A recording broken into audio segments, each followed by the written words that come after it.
dead.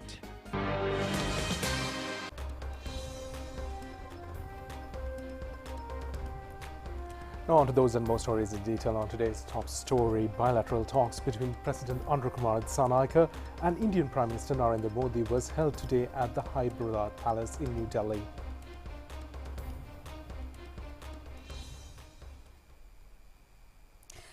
President Kumar Dissanayake was formally welcomed today at the official residence of the President of India, Rashtrapati Bhavan.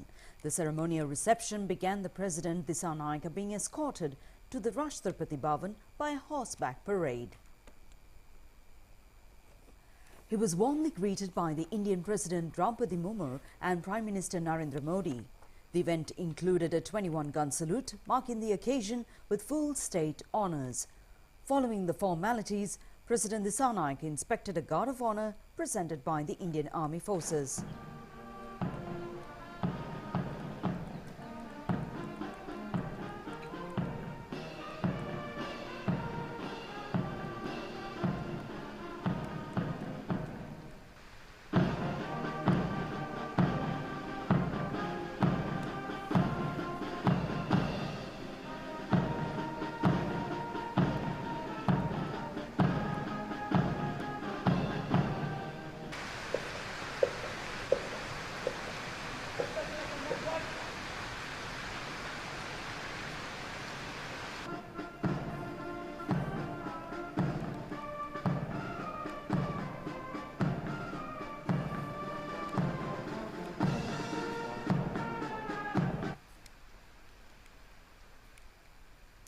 Subsequently, representatives from both nations were introduced to the leaders. The event was attended by a large number of state officials and diplomats.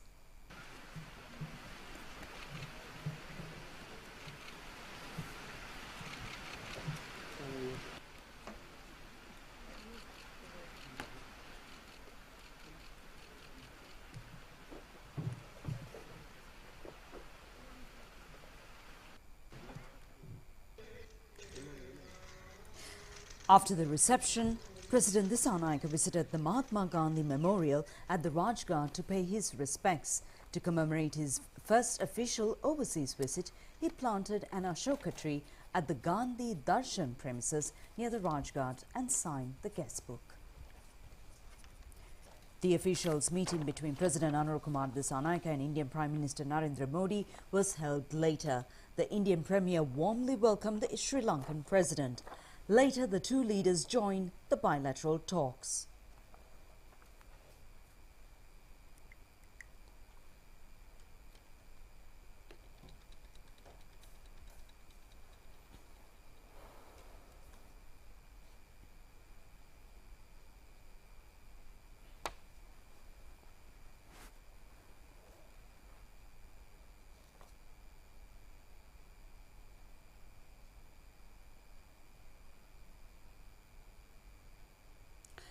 Earlier, Indian Finance Minister Nirmala Sitharaman came to the hotel where President Dissanayake is staying and held talks.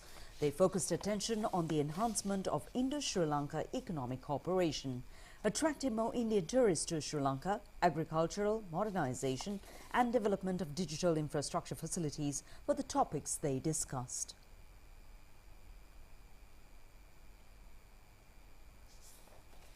The talks between President Kumar Dissanayake and Indian Foreign Minister Dr. S. Jaishankar was held very mutual manner. They focused special attention on the Sri Lanka's economic renaissance and the utilizing of India's huge market opportunities for this purpose. Dr. Jaishankar said that Indian government has expressed willingness to support tourism, investment and power sectors in Sri Lanka. Many mutually interested sectors, including fishing industry and promotion of national unity, were also discussed at this meeting. Later, the Sri Lankan president held a discussion with the Indian National Defence Advisor Ajit Doval. They focused special attention on the security of the region. Ministers Vijitha Herath and Professor Anil Jayantha Fernando also joined the talks. President Kumar Dissanayake also met Indian Vice President Jagdeep Dhankar today. The Indian Vice President offered his warm congratulations to the Sri Lankan leader for his excellent victory recorded at the last presidential and general election. They also held talks on the fields of economic cooperation agriculture and digitalization. President Kumar Dissanayake met the chairman of the Bharatiya Janata Party and the Indian Health Minister Jagat Prakash Nanda as well. President Kumar Dissanayake says that no one will be allowed to use the Sri Lankan territory at any time to cause harm to Indian security and the stability of the region. Meanwhile, Prime Minister Modi expressed his delight that President Dissanayake chose India for his first official visit as the President of Sri Lanka. President Kumar Dissanayake, currently on an official three-day visit to India, held discussions with the Indian Prime Minister today at the Prime Minister's official residence, Hyderabad House. Following the discussion, memoranda of understanding of avoidance of double taxation and capacity building for the government officials were exchanged in the presence of the leaders of both countries. During a joint press briefing, President Dissanayake highlighted that he is well aware of the special importance Sri Lanka holds within India's foreign policy. President Kumar Dissanayake said that India has become a strong partner to Sri Lanka since from the ancient history in sharing Buddhism and development aspects. He said that his tour reflects the close and cordial relations that have been developed between the two countries for a long period of time, and added that in line with special attention to given Sri Lanka's Indian policy, the Indian Premier has assured India's commitment to Sri Lanka's sustainable economic growth. He further said that they exchanged views regarding the defense and security, power and energy, training and feasibility development, education, agriculture, cooperation in social security and many other sectors. He also said that he appreciates the success gained by India in social welfare and digitalization sectors. President Dissanayake said that Prime Minister Modi assured that India will extend its support to establish a common digital infrastructure facilities in Sri Lanka as well.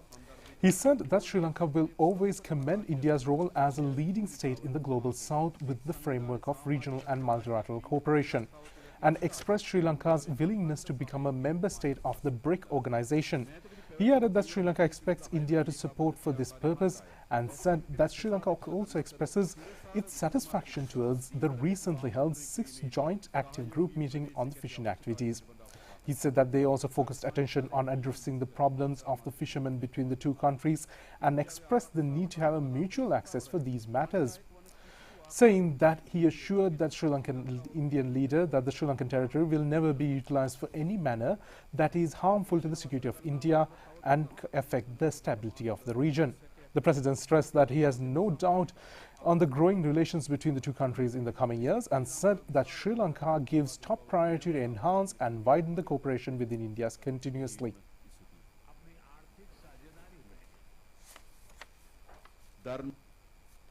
The discussion also focused on strengthening Sri Lanka's ties with India by establishing electricity grid connections and a multi-product petroleum pipeline. These initiatives aim to provide technical support to Sri Lanka in the areas of physical, digital and energy infrastructure, marking a new chapter in bilateral relations with a forward-looking vision. Further, both leaders had in-depth discussions on advancing Indian development cooperation projects. This includes support for upgrading the signalling system on the Anuradhapura railway line and upgrading the Kankasanthare port. Under India's educational cooperation program, scholarships for 200 students from universities in Jaffna and the Eastern Province are set to be provided monthly starting next year. Prime Minister Modi also agreed to train 1,500 Sri Lankan civil servants in India over the next 5 years. Additionally, India will collaborate on improving housing, renewable energy and infrastructure in Sri Lanka, alongside enhancing agriculture, dairy and fisheries sectors. President Kumar Dissanayake stated that Sri Lanka will never allow its territory to be used in a way that threatens the security of India and the stability of the region. Under Colombo's Security Conclave, the two leaders discussed enhancing collaboration in maritime security, counter-terrorism, cyber-security, anti-trafficking, combating organized crime, humanitarian assistance and disaster relief. Prime Minister Modi hosted a luncheon in honor of President Dissanayake during the meeting. President Dissanayake extended an invitation to the Prime Minister Modi to visit Sri Lanka.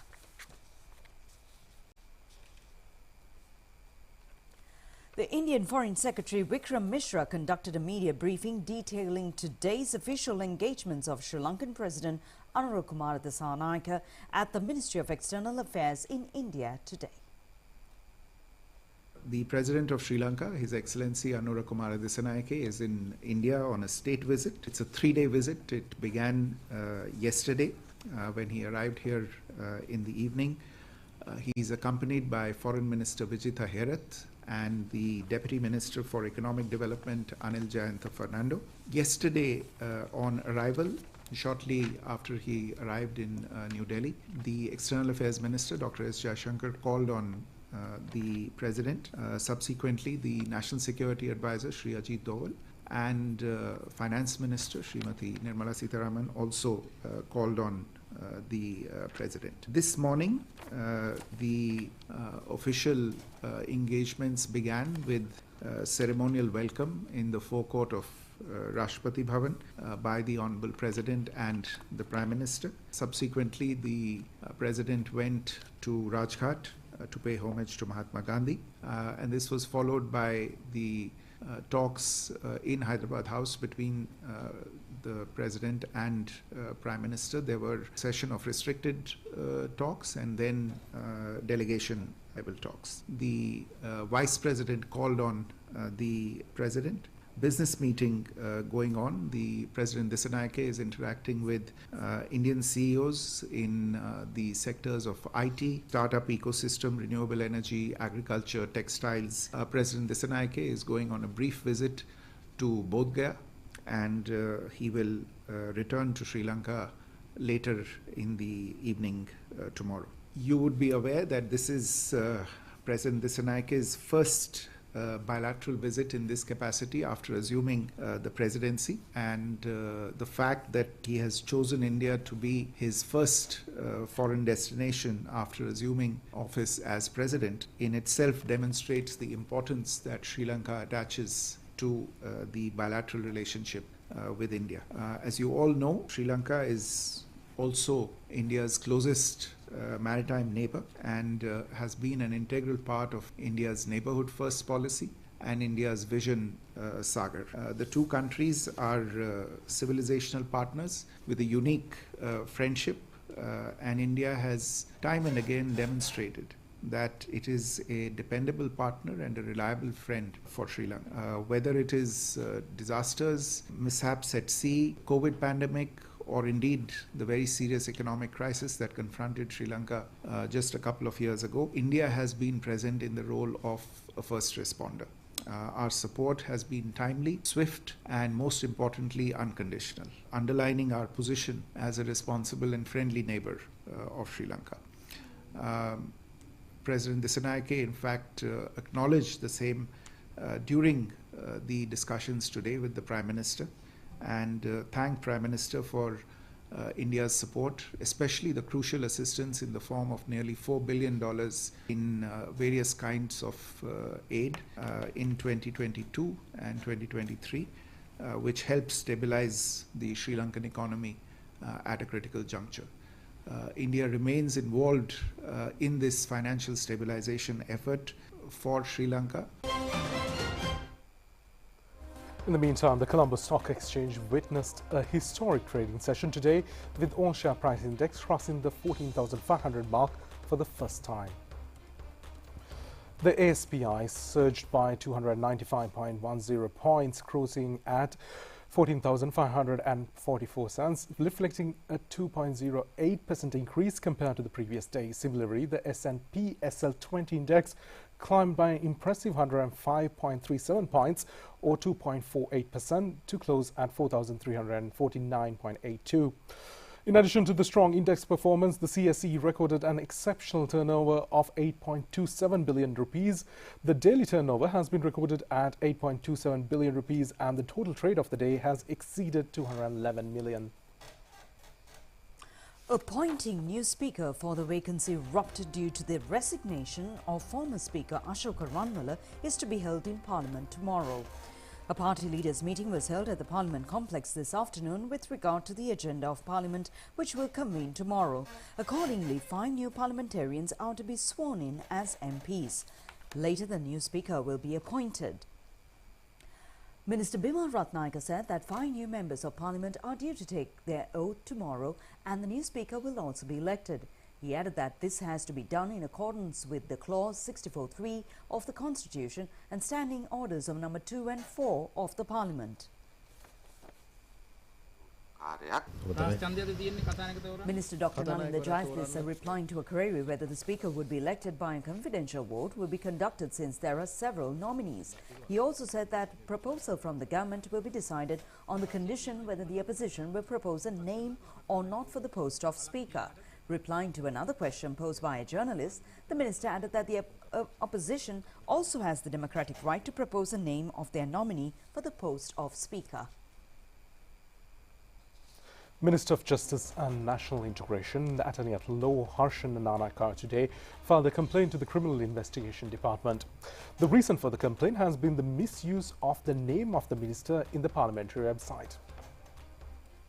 The minister said the prefix doctor has been used in front of the name in the parliamentary website, and later on it was removed and accepted as an error occurred in the parliament.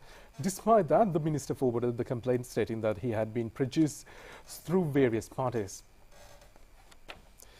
Minister Harshan Nanakar said that the Parliamentary Secretariat has already apologized for the error in uploading the name, and a letter has been issued in this regard mentioning the inconvenience caused.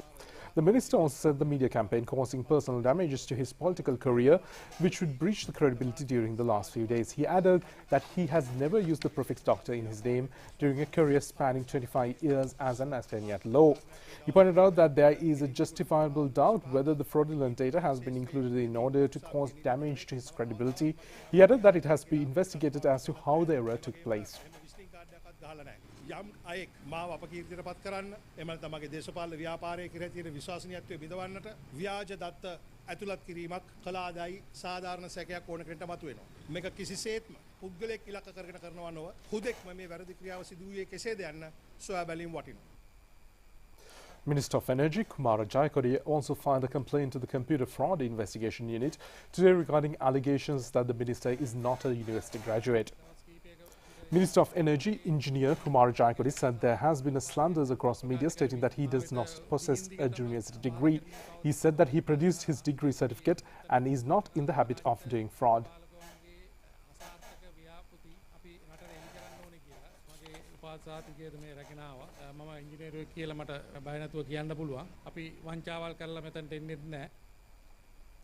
The Puravasi Balavege today organizers made a complaint at the CID today regarding the Member of Parliament Nama Rajpaksha.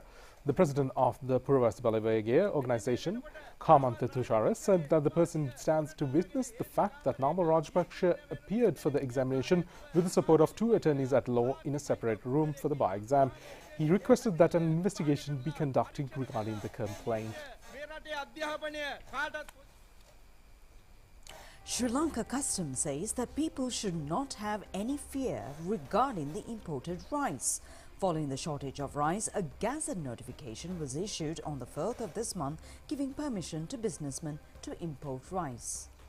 Sri Lanka Customs says that under the gazette notification, businessmen should import rice stocks before the 20th of this month.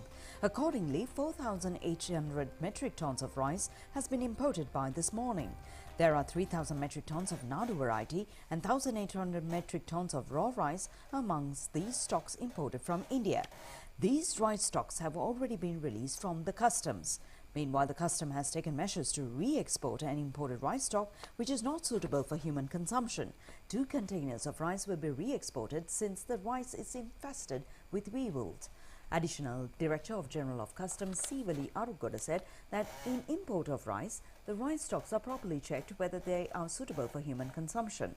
He said that not only the custom officials, Health and Agricultural Ministry officials and quarantine officials also are part of the testing. He added that imported rice stocks released to the local market only are they confirmed for the suitable for human consumption. He said that therefore people should not have any fear regarding the imported rice. 6 fundamental right positions related to the Grade 5 scholarship examinations were taken up for consideration today before the Supreme Court. The petitioners have requested to conduct the examination again. The petitions were considered before a three-member panel of judges.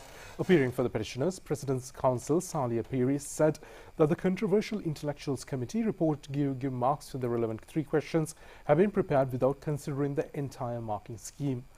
Attorney at Law Viraj Dayaratna of the respondent party said the recommendations of the Intellectuals Committee was received according to the order given by the courts. Accordingly, a decision was taken to provide marks freely for the controversial three questions. The case was postponed for tomorrow. The petition filed against former President Maithripala Sirisena under the charge of contempt of court was settled today. This petition was filed before the appeals court by an executive member of the Sri Lanka Freedom Party. The petitioner said the Maithripala Sirisena has contempt in court for not respecting the interim injunction order issued by the Colombo District Court. The petition was considered before the President of the Appeals Court, Justice Nishanka Karunaratne and Justice Shashi Mahendran. The President's Counsel, Maitri Gunaratne, appearing for the President's Party, said that the client will not contest the chairmanship of the Sri Lanka Freedom Party hereafter. The lawyers of the Petitioner's Party informed the court that the petitioner has already settled the case.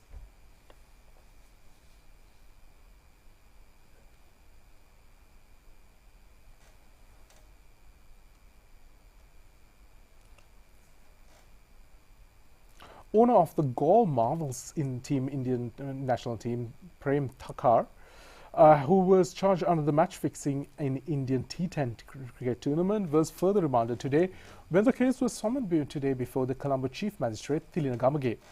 The suspect informed the magistrate official's cubicle that he needed to make a secret statement. Accordingly, the Colombo Chief Magistrate ordered the suspect to be presented before the court on the 18th of this month. The suspect will be kept in remand until the 18th. The suspect was charged that he suggested a match fixing to the West Indies player who played for his team. He was arrested by the Police Investigation Unit for the prevention of offences related to sports.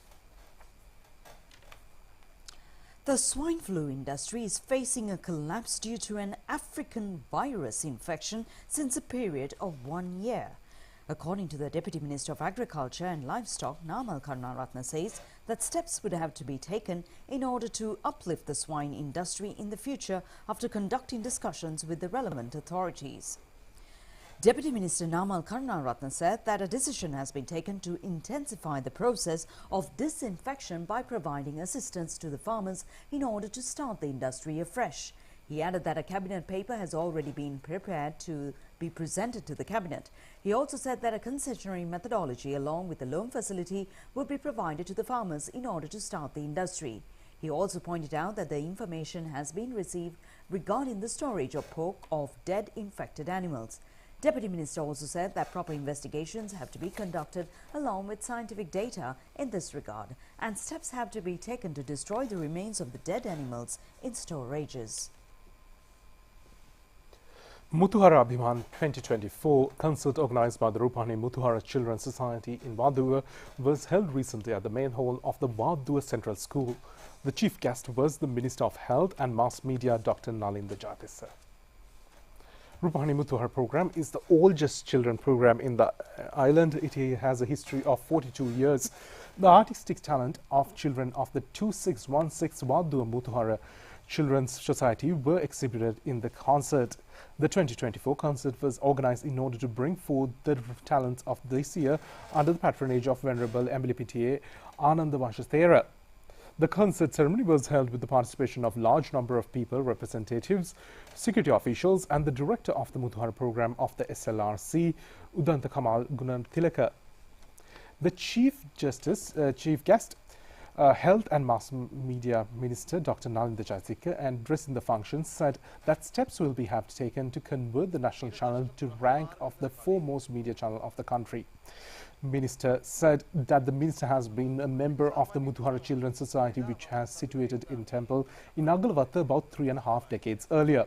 He said that the national channel should be upgraded to the fourth-most channel in the country, and it is a responsibility of the organization. The minister also said the digital space is being expanded, present through Netra, ChannelEye and Rupavahini channels.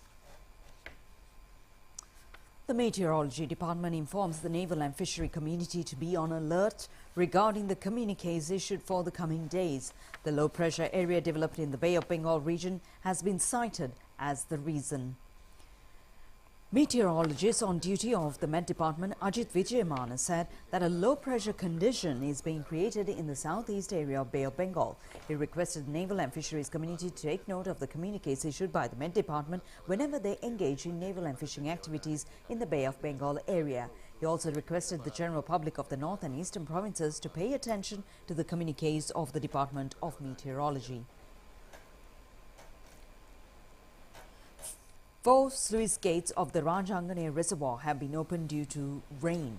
Out of them, 2 sluice gates have been opened for 4 feet each and another 2 3 feet each. Mahakanandarava is also overflowing due to heavy rain. According to our correspondent, 2 sluice gates of the reservoir have been opened 1 foot each, from which volume of 2,961 cubic feet of water is being released to Malvatu Oya via Valley Oya. Deputy Minister T.B. Herat says that the permanent solution would be provided during the next 6 months in order to prevent the crop damages caused by wild animals. In the meantime, media reports regarding the damages to the crop talc macaws came in today. The papaya farmers of the Punawara area in Madhavachia are facing great difficulties due to the talc macaws. According to farmers, a herd of about 100 to 150 talc macaws destroys their crops. Around 100 farmers are engaged in papaya cultivation in the area, and nearly 3,000 papaya plants cultivated on the lands have been totally destroyed during the past few months by talc macaws.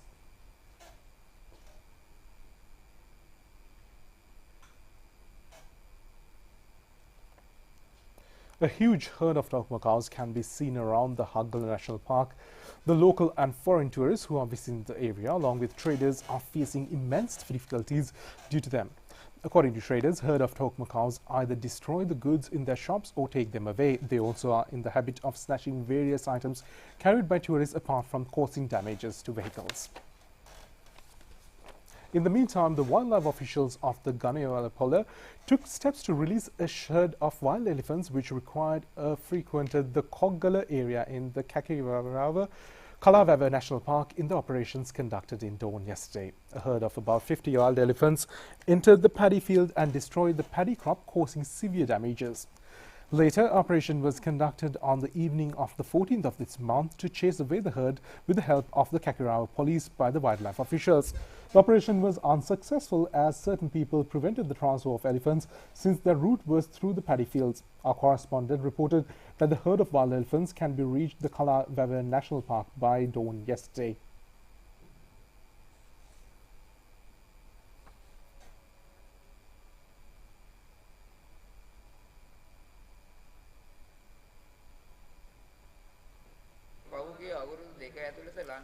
Deputy Minister T.B. Herat said that the government will mediate in the problem of the wild elephants and action will be taken in order to end the menace in the future.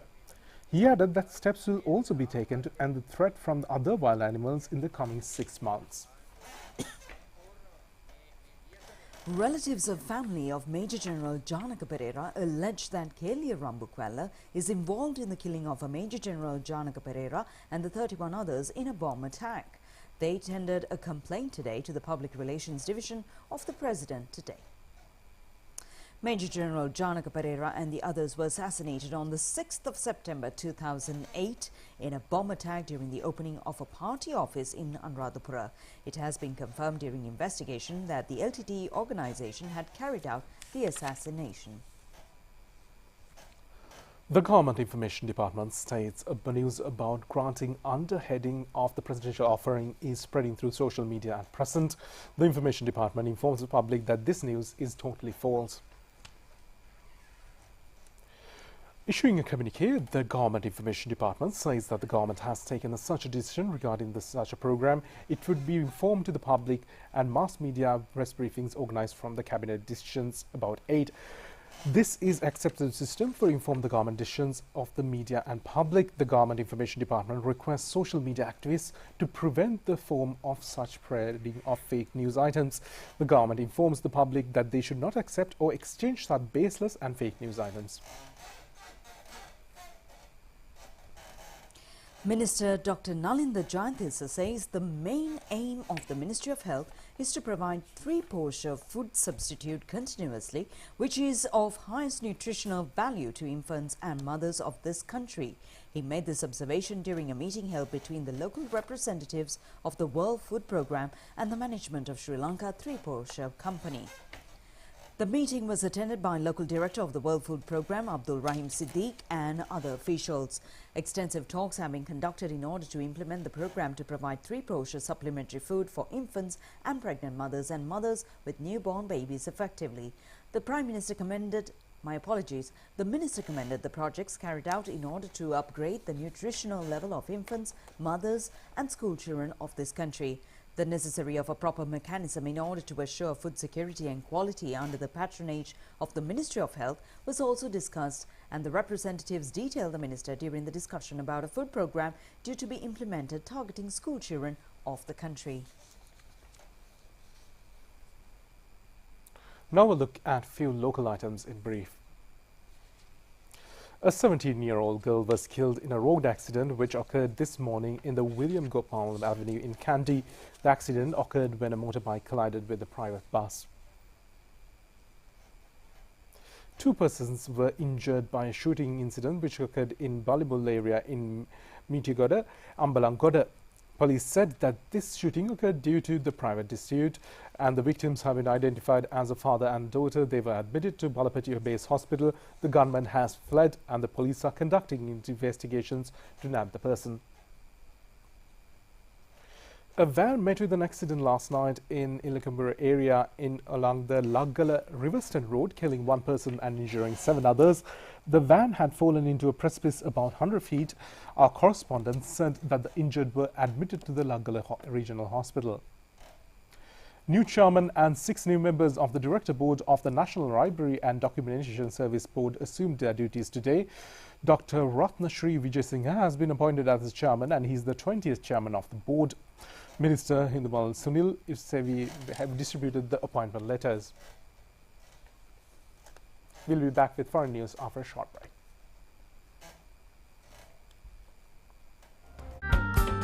Dengue, dengue, dengue, dengue. Dengue, dengue, dengue, dengue. A total commitment by everybody, every day, will help control dengue. A message from the Ministry of Health.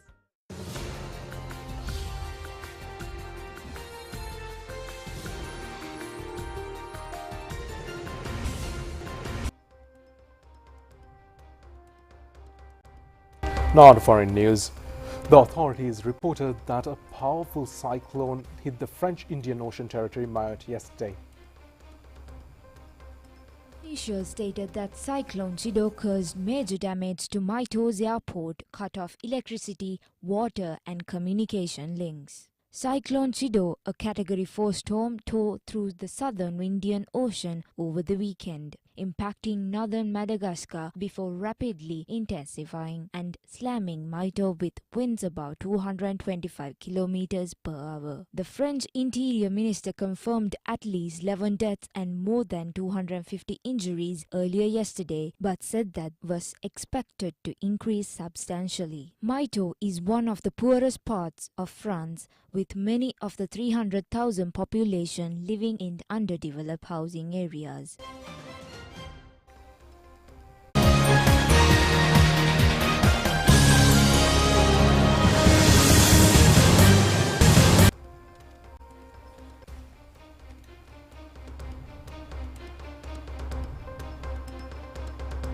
Now to sports news.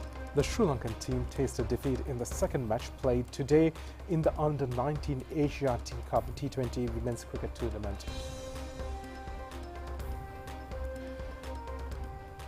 The tournament is being held in Kuala Lumpur in Malaysia. An inning of the match was curtailed to 17 overs each due to rain.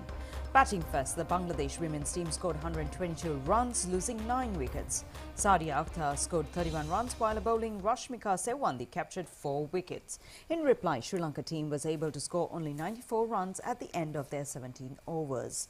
Sanjana Kavindi scored 21 runs. In their first match of the tournament, Sri Lanka women's team registered a victory against Malaysia.